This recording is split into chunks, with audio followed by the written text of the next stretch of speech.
Ok, c'est notre frère Nicolas Bilive et son frère, son petit frère qui viennent pour le baptême. Vous les voyez, ils sont là. Vous entrez là-bas. Ils entrent, ils sont accompagnés des frères Christian, frère Benjamin, frère Prince, le pasteur et aussi le plus petit de tous, le Cloud. Là, ce sont les vestiaires pour s'échanger les habits. Vous allez voir que celui qui a fait ce travail, c'est vraiment quelqu'un qui a investi pour le royaume de Dieu. Il y a Marc 16 ici. Celui qui croira et qui sera baptisé sera sauvé, mais celui qui ne croira pas sera condamné. Dans Actes des Apôtres chapitre 2 verset 38, Pierre lui dit: répentez-vous, que chacun soit baptisé au nom du Seigneur Jésus-Christ pour le pardon de vos péchés, et vous recevrez le don du Saint-Esprit. Et dans Jean 3, il est dit: Jésus répondit: en vérité, je te le dis, si un homme est né d'eau et d'esprit, il ne peut entrer dans le royaume de Dieu. Ce qui est né de l'eau, de la chair est chair, et ce qui est né de l'esprit est esprit. C'est comme ça que nos frères sont venus ici pour donc se baptiser. Là, ils entrent dans les vestiaires pour donc le baptême.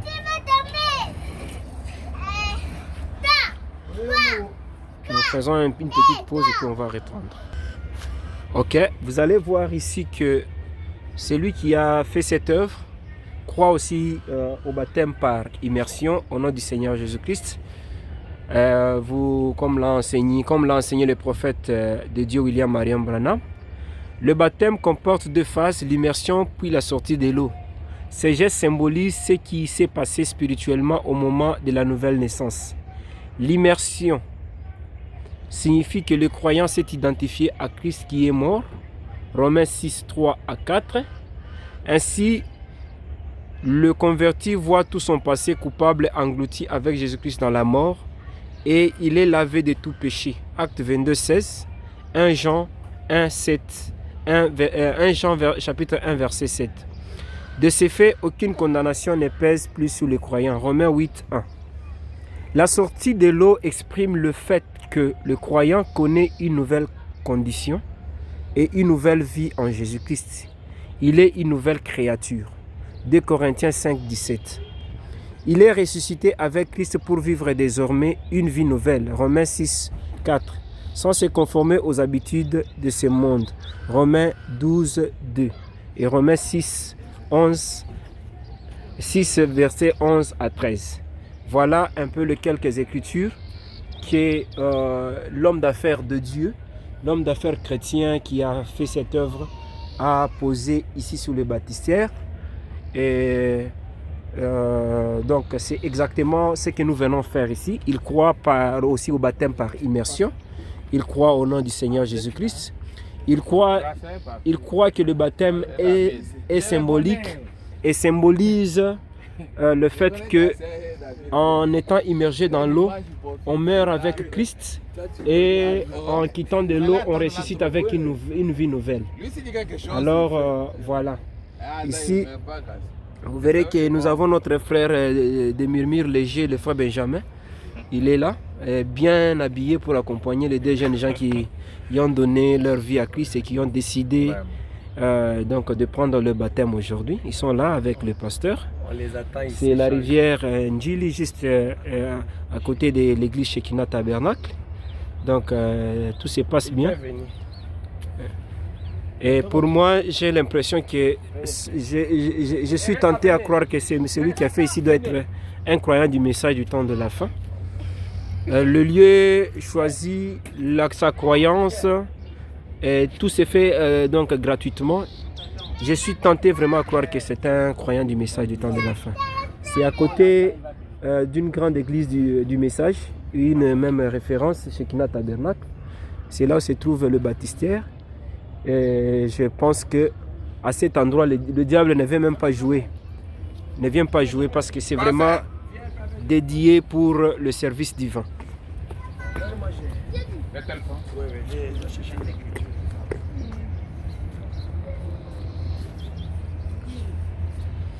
Ok, là nous avons notre frère Nicolas Biliv, le croyant, Nicolas le croyant. Il est là, il est prêt pour donc passer à son baptême. Voilà. Et l'autre c'est son petit frère, le frère Erika Miché. Il est là lui aussi. Donc ils sont habillés comme un jumeau, mais il n'y a rien de jumeau là-bas. Et le plus grand là, c'est le plus petit. Et le plus petit, c'est le plus grand. Voilà. Nos deux frères sont là. Ils vont s'avancer petit à petit. On va les accompagner dans cette décision qu'ils viennent de prendre.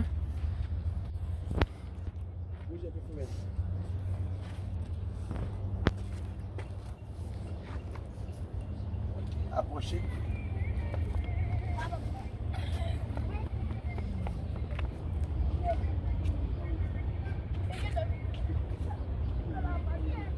Ah, ok. Aujourd'hui, je vais profiter aussi pour chanter le petit morceau que j'ai reçu comme inspiration l'autre fois quand nous sommes venus à ce même endroit. C'était lors du baptême de notre sœur Rebecca, qui autrefois s'appelait Aminata, et notre frère Christian et notre frère Jephté. C'était toujours au même moment ici, au même endroit. Nous avions passé et Dieu nous avait inspiré une chanson que je vais chanter avant que le service donc entre en plein pour remémorer ce jour-là.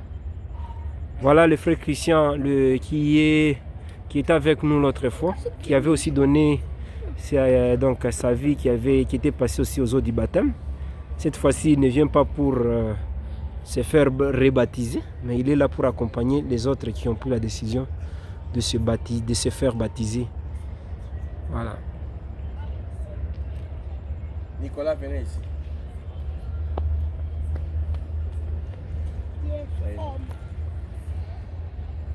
Que Dieu vous bénisse. Amen. Alors nous allons d'abord juste un petit cantique, nous prions et on va passer au service. Et après le service, comme le bien-aimé Shadrach l'a dit, il va chanter un cantique qui lui a été donné par Dieu il y a 3 semaines. 3 semaines. Il y a 3 semaines passées où nous étions à ce même endroit, à cette même place et nous avions baptisé les frères Christian. Si nous allons mettre ces images-là sur YouTube, quand nous allons mettre ces images-là dans des photos, vous allez voir que le frère Christian est là. Il a été baptisé. Il a pris un engagement de pouvoir croire à Christ, au Seigneur Jésus-Christ, comme son Seigneur, son sauveur personnel. Hier, il était assisté et aujourd'hui, c'est lui qui assiste aussi d'autres croyants qui ont pris la résolution. Alors, je l'aime, je l'aime, C'est qui m'aima le premier et à qui mon salut sur le bois du Calvaire, et je l'aime,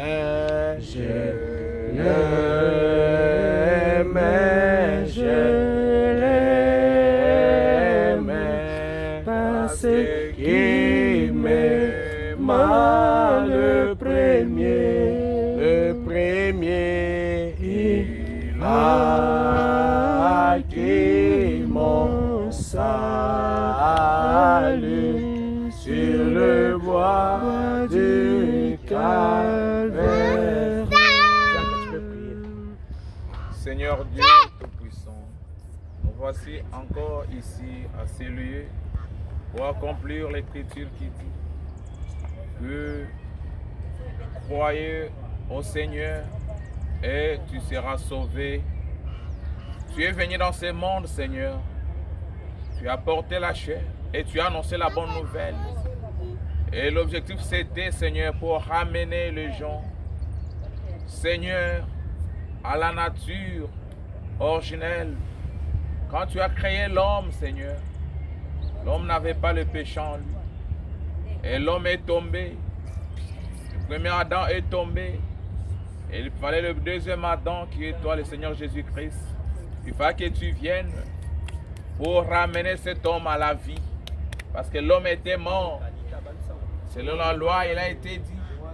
Et si tu touches à cet arbre, tu vas mourir. Lorsque l'homme avait touché à cet arbre, avait contredit la parole, il était mort. Et toi, tu es revenu pour redonner cette vie. Mais à condition que l'homme croie et qu'il soit baptisé, Seigneur, au nom de Jésus. Et aujourd'hui, Seigneur, cette écriture est accomplie. C'est comme Pierre chez Corneille. Lui s'est rendu, Seigneur. Il ne savait pas ce que Dieu allait faire dans la maison de Corneille. Mais quand il est arrivé, pendant qu'il parlait, le Saint-Esprit descendit. Et il n'a pas hésité de le baptiser. Bien qu'il a été condamné par le frère à Jérusalem. Mais la parole de Dieu s'est accomplie. Aujourd'hui, Seigneur, pendant que ton serviteur parle, et tes enfants sont touchés par cette parole, ils ont pris l'engagement, Seigneur, d'être baptisés. Seigneur, remplis-le du Saint-Esprit. Manifeste-toi, Seigneur, maintenant, parce que tu es derrière ta parole pour l'accomplir. Nous t'avons ainsi prié au nom de Jésus-Christ. Amen. Amen. Que Dieu bénisse. Bon, bien-aimés frères et sœurs, tout le monde qui vous entoure ici, à part le bien-aimé prince, les autres qui sont là ont déjà pris l'engagement de pouvoir croire au Seigneur et Sauveur Jésus-Christ.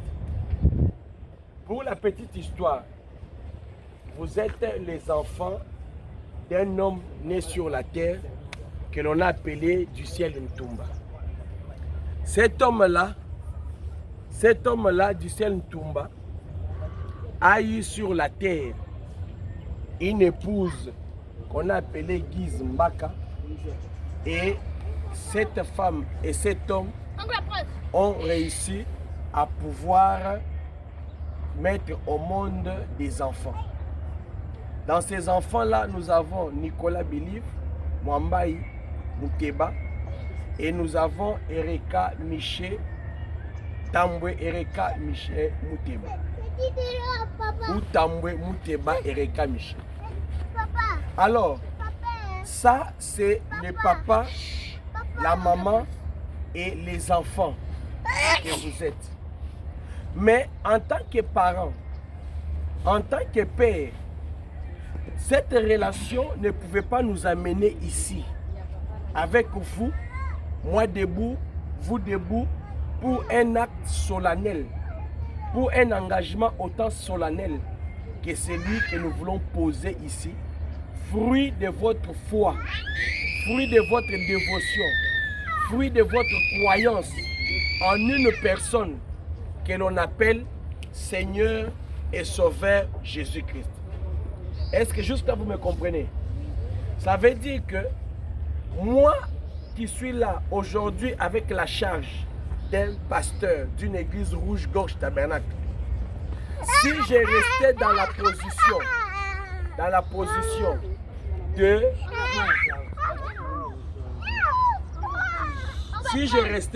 position de votre père, je ne pouvais pas vous amener ici. En tant que votre papa, je suis impuissant, je suis incapable de vous amener à un lieu comme celui-ci.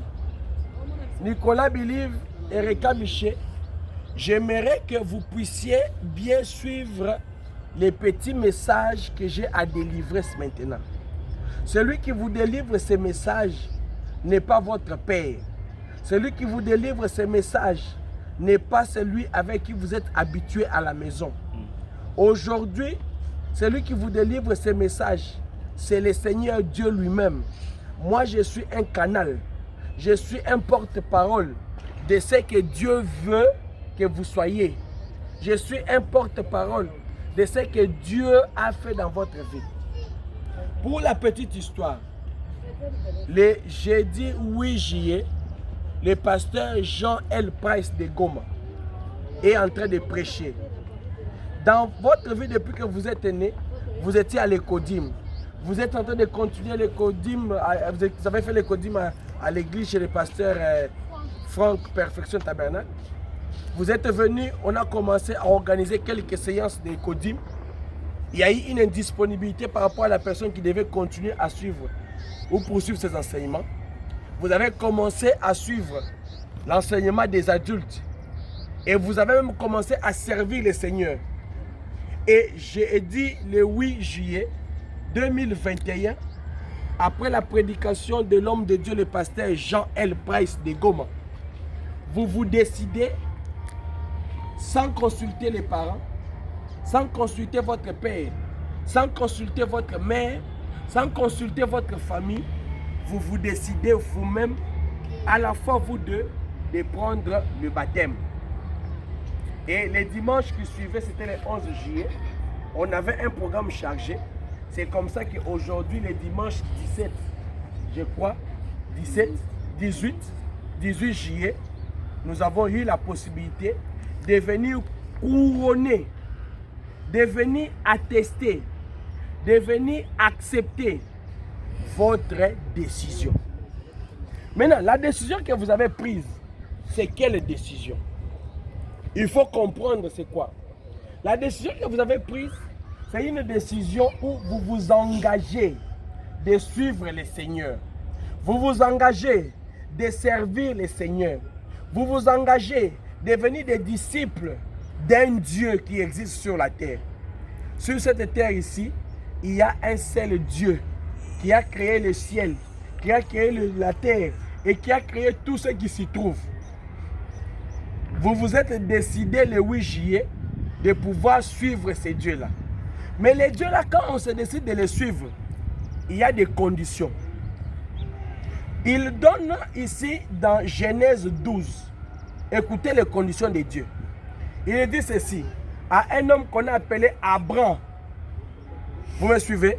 Il y a un homme dans la Bible, on l'appelait Abraham. Aujourd'hui, beaucoup de gens le connaissent comme Abraham. Quand il est devenu Abraham, c'était un mariage, c'était un couplage, c'était une harmonisation de la partie du nom d'Abraham et la partie de Dieu. Dieu a accepté Abraham. Dieu a dit, je te fais mon ami, j'entre dans ta vie et nous nous marions. Dieu a enlevé les Ham, il a ajouté Ham. C'est devenu Abraham. Vous comprenez? C'est déjà la première chose qui se passe quand Dieu décide, quand toi l'homme tu décides de devenir ami à Dieu. Quand tu décides de devenir disciple de Jésus. Écoutez dans Genèse 12. Abraham est quelque part, Dieu descend et lui dit, l'Éternel dit à Abraham, va-t'en de ton pays, de ta patrie et de la maison de ton père, dans les pays que je te montrerai. Va-t'en de ton pays. C'est Dieu au ciel qui parle. C'est l'Éternel qui parle. Aujourd'hui, Abraham est remplacé par nous, ses enfants, par la foi qui suivons Abraham. Est-ce que vous m'écoutez?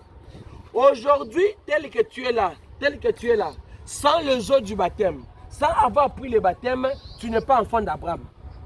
Mais par la foi, par l'acte que vous allez prendre le baptême, vous allez devenir les enfants d'Abraham par la foi. Maintenant, les enfants d'Abraham, je viens de vous lire à l'église là-bas que Dieu avait dit que cette loi ici, elle restera comment? Perpétuellement. Et que nous puissions apprendre, nous puissions parler aux enfants ce qu'ils doivent faire. Vous écoutez? Désormais, ici on dit, Abraham sort. Pour servir Dieu, vous devez sortir. Vous devez quitter. Quitter où? Quitter un milieu. Quitter une vie. Quitter un domaine. Vous devez quitter la vie du monde. Vous devez quitter la civilisation du monde pour servir seulement le Seigneur. Erika, vous suivez? Nicolas, vous suivez? À partir d'aujourd'hui, l'engagement que vous avez pris sur le message de grâce, Jésus vous fait grâce, il accepte d'entrer dans votre vie. Il accepte de devenir votre compagnon. Parce que Jésus est le meilleur compagnon.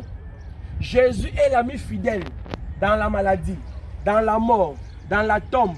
Partout où vous êtes, Jésus est là pour vous conduire. Je mets l'accent sur vous devez sortir. Vous devez sortir de quoi? Ici, Abraham devait sortir de son pays naturel. Mais ici, vous êtes appelés à sortir de tous les systèmes. Vous comprenez? Tous les systèmes. Vous devez sortir des choses de votre âge. Vous devez sortir des choses de votre... Quand vous acceptez le baptême, vous acceptez de grandir. Nous avons lu plusieurs fois à l'église, le prophète a dit, quand vous avez la conscience, quand vous avez l'acceptation, l'âge importe peu. 8 ans, 10 ans, 7 ans, 11 ans, 13 ans, quand quelqu'un accepte, on les baptise. Amen. Mais cela a une condition. Quelqu'un qui accepte le Seigneur Jésus, le Seigneur Jésus est celui qui te fait naître et celui qui te fait croître. Donc tu acceptes de quitter petit pour devenir grand. Il y a des choses qui automatiquement, comme ça par la parole de Dieu, vous allez écouter et ne pas faire. Il y a des choses que nous allons commencer à vous encadrer pour vous montrer la voie du Seigneur, pour vous montrer comment faire. Mais déjà, je vous dis que là, vous devenez différent des amis de votre école. Vous devenez différent des amis qui vivent avec vous dans la parcelle. Vous devenez différent des enfants de Papa John. Vous devenez différent des enfants de Tantine Christine. Vous devenez différent des enfants qui existent dans toute la famille. Si elles font le mal, vous ne devez pas faire le mal. Si elles injurient la condition, va-t'en dans ton pays. Va dans un pays où je te montrerai. Maintenant, quand vous entrez dans le pays où le Seigneur vous montre, la démarche change. La façon de vivre change. La colère te quitte. Un chrétien n'est pas colérique. Dieu n'aime pas que les gens se fâchent. Mais il dit, quand tu peux te fâcher, ne pêche pas. Et que le soleil ici que nous voyons ne puisse pas dormir, se coucher, toi en train de te fâcher. Ça veut dire que dans un moment, tu peux t'énerver, tu peux te fâcher. Maîtrise-toi pour ne pas pécher, mais que cette colère-là, le soleil ne se couche pas sur ta colère. Donc, Nicolas Bilive, Erika Miché, vous devez savoir qu'à partir d'aujourd'hui, vous prenez une décision difficile. Vous quittez, dans le corps, vous allez rester des petits enfants. Toi, tu as 12 ans, 11 ans, toi, tu as 9 ans. Dans le corps, tu as 9 ans. Dans le corps, tu as 11 ans. Mais dans la vie, tu deviens plus qu'une personne qui a 40 ans. Plus qu'une personne qui a 60 ans. Pourquoi? Parce que toi, Jésus va habiter en toi. Parce que toi, tu as maintenant un contrat. Nicolas Bilive, tu as un contrat. Après les eaux du baptême, tu signes un contrat avec Jésus. Le ciel là-bas va te reconnaître. Le ciel va te reconnaître. Alors, il y a des choses que vous ne devez plus faire. Tu ne peux plus manquer à l'église. Tu ne peux plus t'absenter de l'église. Il y a des choses que vous ne devez pas faire. Tu ne peux plus commencer à vivre comme tout le monde. Je vous ai dit, à l'école, vous devez être des ambassadeurs de Christ. Tu dois commencer à parler de Jésus. Si quelqu'un te minimise parce que tu es petit, Dieu dit que attention, quand je suis là, j'ai Dieu. Si tu ne veux pas me respecter, si tu ne veux pas respecter l'âge que j'ai, respecte néanmoins le Dieu qui est en moi. Vous comprenez? Ça, quand vous allez vivre sur cette terre ici, on vous demande une chose, de vivre dans le retour de la notion du sacré.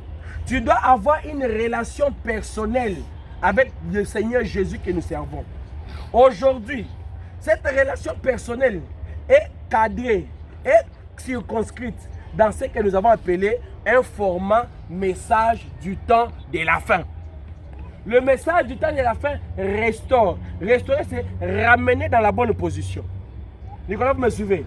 Et quand vous me suivez, aujourd'hui, tu es en train de grandir. Il y a des choses de ton âge que tu ne vas plus faire. Tu dois arrêter de faire. Si tu le fais, nous te montrons la Bible refuse de faire ça, tu dis tu laisses. Si tu le fais, nous te montrons la Bible refuse de faire ça, tu laisses. Tu comprends? La Bible dit ici, Dieu dit à Abraham, sors de ton pays. Va dans un pays lointain où je te montrerai. Mais dans ce pays-là, Abraham n'allait pas pour vivre comme il veut. Dans ce pays-là, Abraham ne partait pas avec ses propres pensées. Abraham, Dieu lui avait dit, sors seul. Abraham devait tout abandonner. Mais Abraham est parti avec son père. Dieu a chassé son père. Il l'a retiré de la terre. Abraham est parti avec Lot. Dieu a créé des problèmes. Lot est allé quelque part. Abraham est allé quelque part. Donc, tel que vous êtes ici, vous avez de la grâce. Que vous êtes né sur la terre. Vous n'avez pas eu le temps d'ouvrir le monde du péché. Vous n'avez pas eu le temps d'ouvrir le monde de ces vrais mondes-là. Et la grâce de Dieu vous couvre.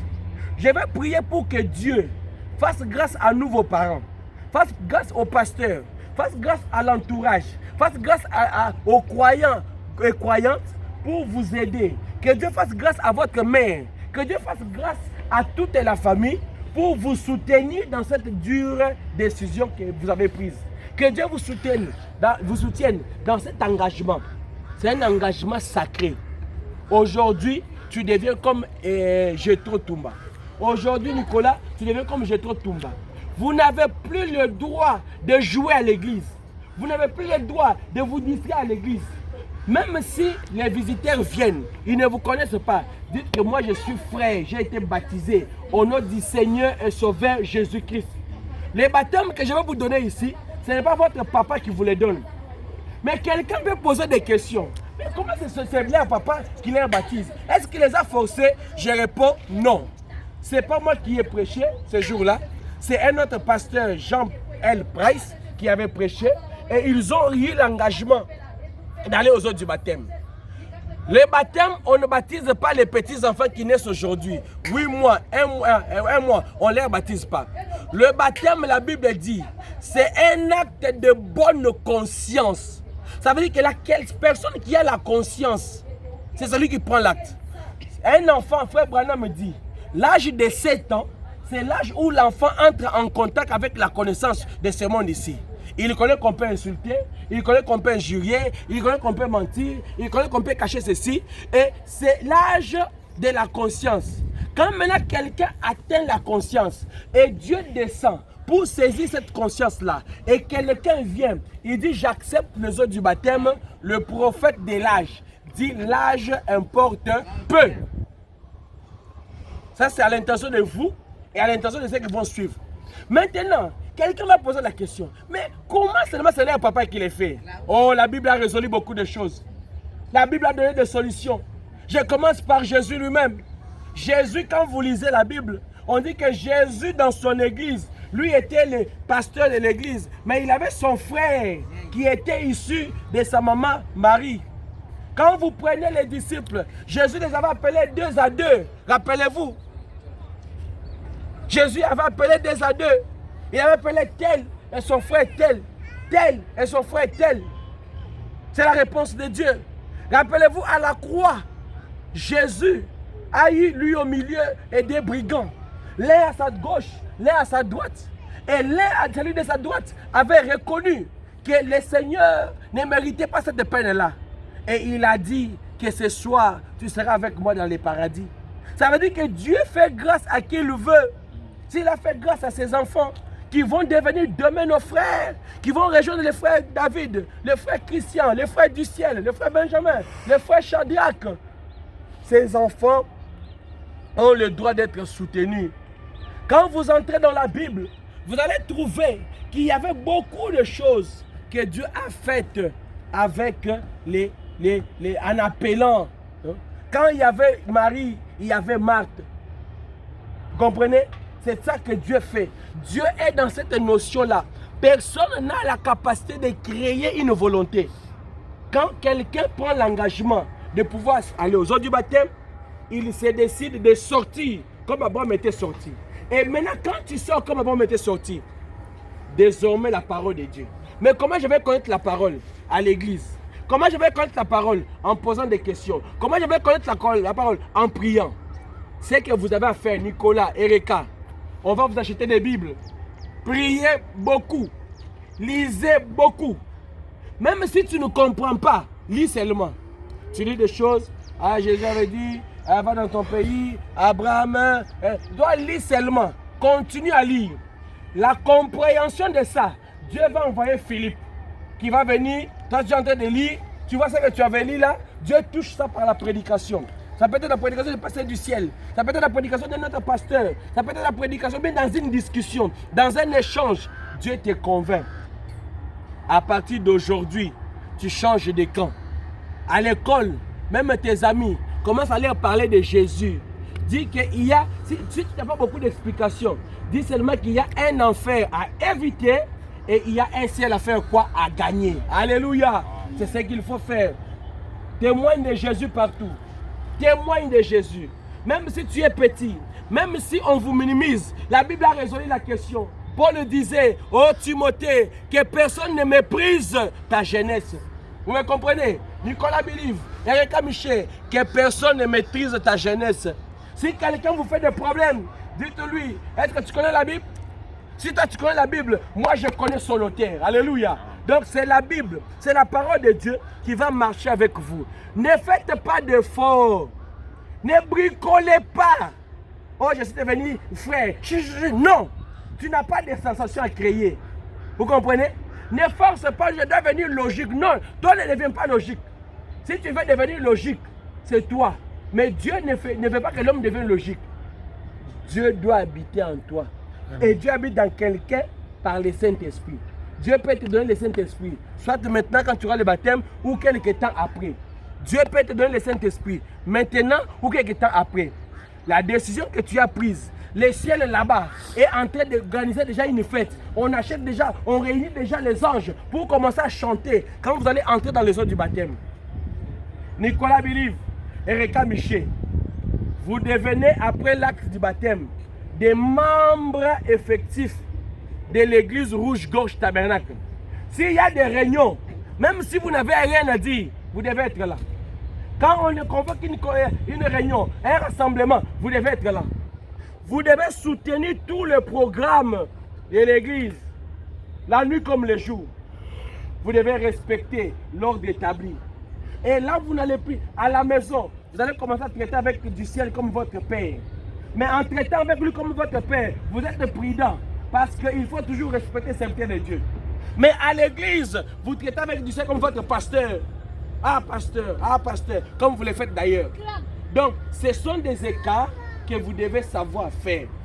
Nous allons prier. Tout ce monde qui est venu ici est venu vous accompagner dans cette décision. Maintenant, c'est quoi le baptême? Le baptême, c'est un acte d'une bonne conscience. Tu dis, Seigneur, quand je suis né sur la terre, je suis né mauvais. Erika dit, tu es né mauvais. Erika Nicolas, tu dis, tu es né mauvais. Parce que la Bible dit, nous sommes nés dans le péché, conçus dans l'iniquité, depuis le sein de notre mère. Maintenant, quand tu veux prendre le baptême, tu veux que l'iniquité là quitte ta vie. Tu veux que cette méchanceté là quitte ta vie. Vous comprenez? Tu signes un nouveau contrat avec Jésus-Christ. Tu avais des contrats, tu étais libre. Sur cette terre ici, les diables pouvaient venir te visiter, le monde pouvait venir te visiter. Mais maintenant là, tu as un contrat. Tu restes chrétien.